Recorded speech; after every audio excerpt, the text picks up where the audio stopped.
જો તમે YouTube વાપરતા હોય તો તમને આ 3 સેટિંગ વિશે જરૂર ખબર હોવી જોઈએ. તો તમને હું આજે એવા 3 સેટિંગ કહીશ કે જેના હેલ્પથી તમે તમારા YouTubeમાં ઘણી બધી સેટિંગ સેટ કરી શકો છો. તો બસ આવી જ નવી અપડેટ માટે અમારા પેજને ફોલો કરો અને વિડીયોને કહી દો લાઈક.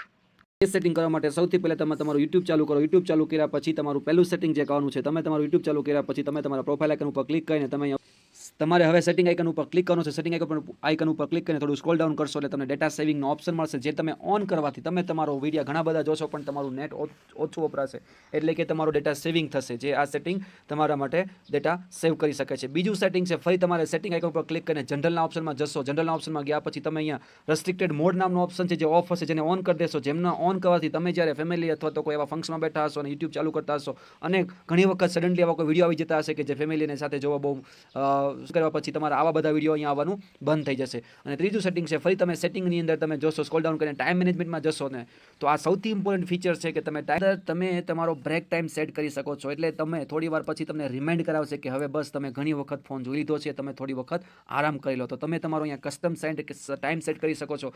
પછી તમને તે રિમાઇન્ડ કરાવશે કે ભાઈ હવે તમારે તમારો એક બ્રેક લેવાનો ટાઈમ થઈ ગયો છે.